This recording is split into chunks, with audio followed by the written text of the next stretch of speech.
Oh, hi everyone! It's been a very long time that I made a video. Lots of things happened in life, but that's what life is about. And I'm standing here in front of the little house that I bought like 4 years ago. But I've been renovating ever since, and I'm not living in it yet. But inspired by my Swedish host from a couple weeks ago, I was thinking maybe I should start making some videos again, because now I've bought some interesting building materials that I might show to some people who are also into trying this kind of stuff. So I'll start with some video about insulating an exterior wall on the inside with some cork insulation.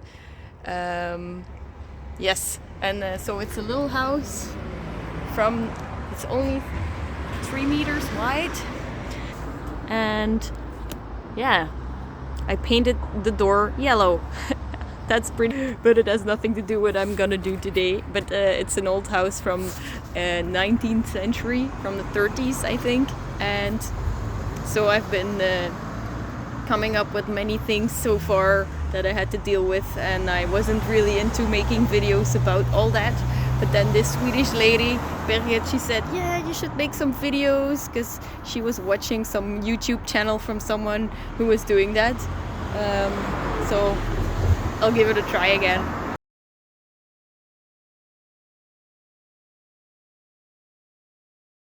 So now I'm standing in the bathroom where the first thing that I wanted to show is gonna happen. I'll turn the video. So you see this brick wall. It used to be plastered like here, but I took all the plaster away, and I am planning to insulate this with cork. So it's expanded cork.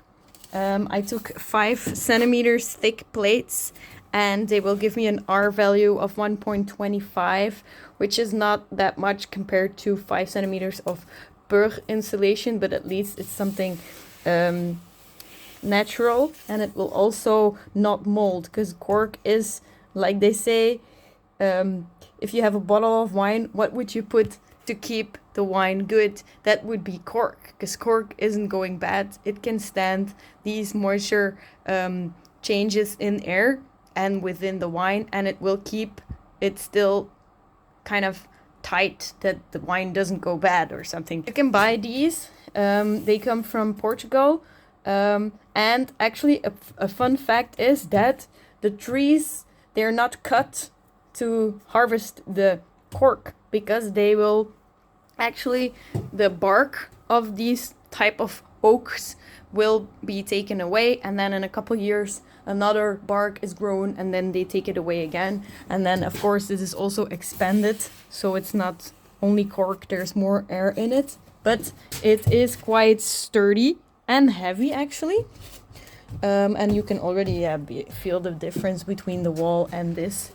And to glue the cork to the wall, I bought some product that I'll show you in the next video, because we're gonna glue the plates, and then to ensure a good adhesion that I can later hang things on the wall, I will also use plugs to put them in the wall. So I'll have to drill holes and put some plugs in there that it will not go away or something.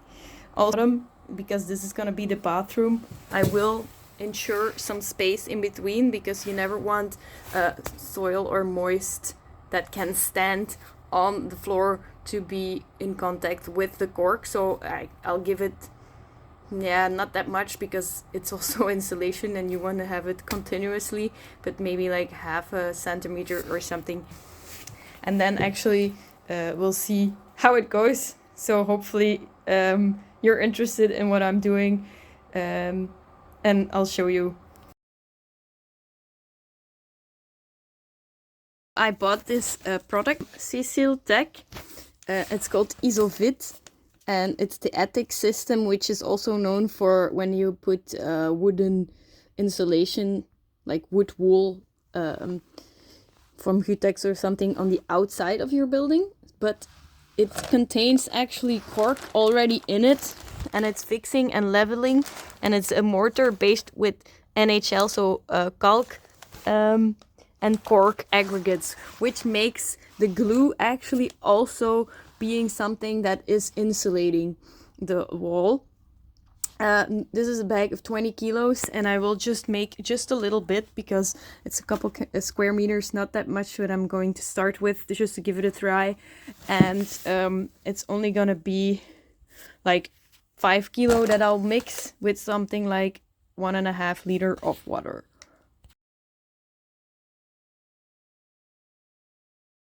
Actually put some of the Isovit in here, and I added some water. I didn't weigh very much, and I'll give it a try. I have this drill, and I have a little tool on there, like this.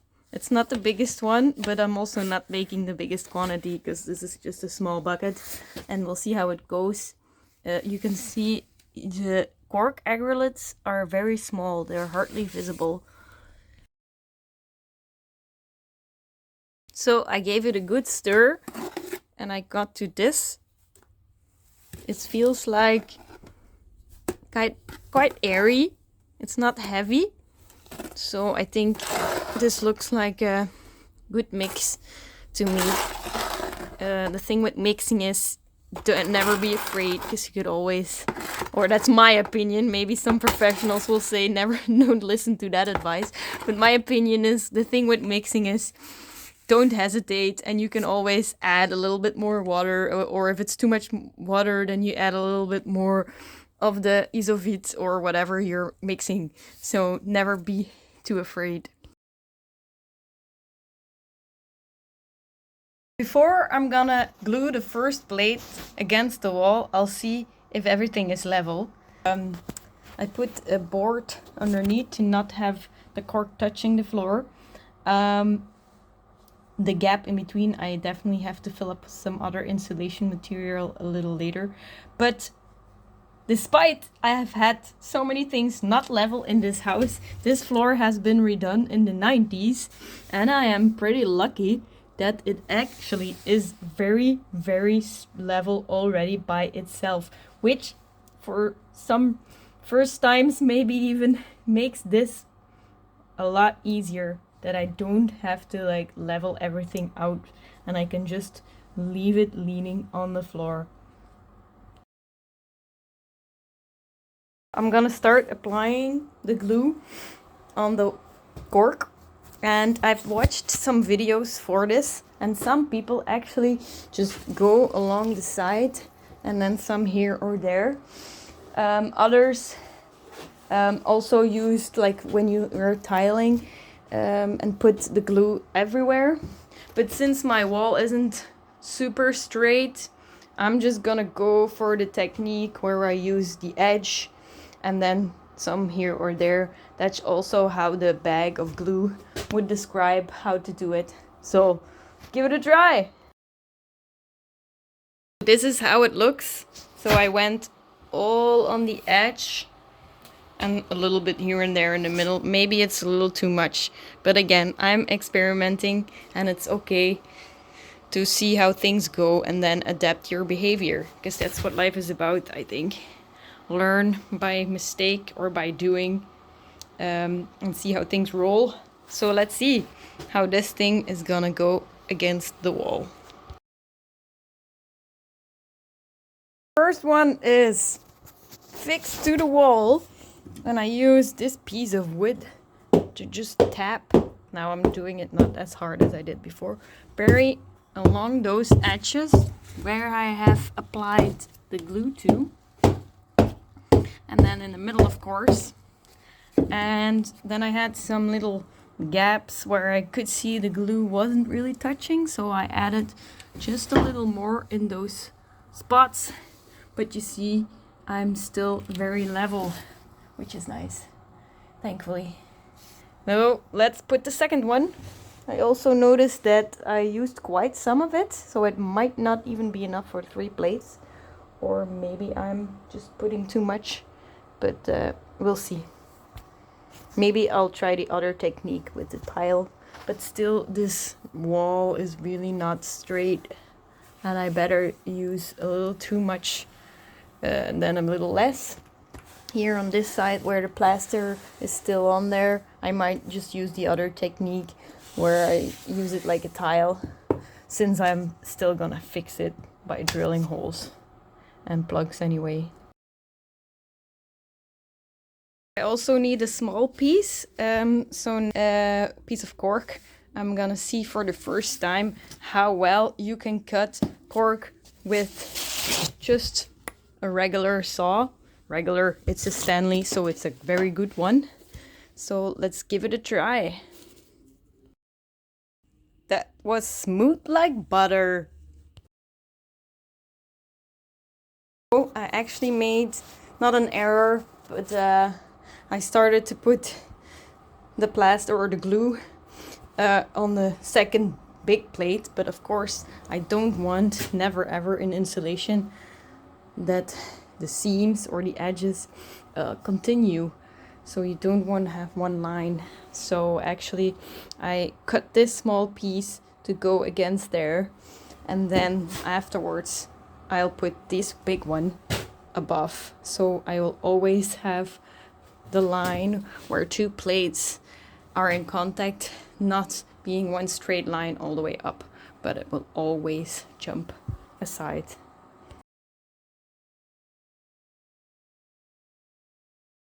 There you go. The first 3 plates are hanging against the wall.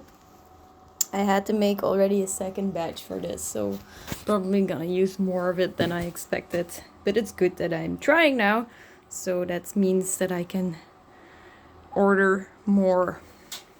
There you also see some vapor barrier, and there was a gap between the actual wall and the roof rafters that were coming down. So I stuffed it all up with insulation, and now this vapor barrier is glued against to this and to a beam in the roof structure. So this I can continue now, and it will all be insulated. Oh, couple hours, not really, couple half hours later, I'm almost done with the wall, but this light is quite hard because I had to drill some holes, one here and one there, because there was some spikes or like screws coming out where I put the boiler. So it took me a while to get that straight, but let's see.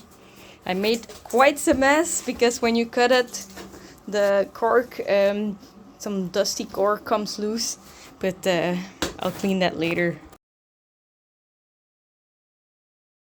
I'm almost done for the day. It's getting dark. Well, it is already dark. It's almost 7 p.m. I'll just show you quickly how I solved with the two big holes that I made for those screws.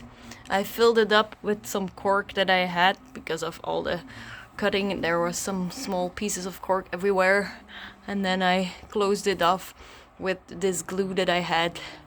So actually I'm pretty much done for the day, except from cleaning. And this is how this part of the insulated wall looks like, and it seems like it's really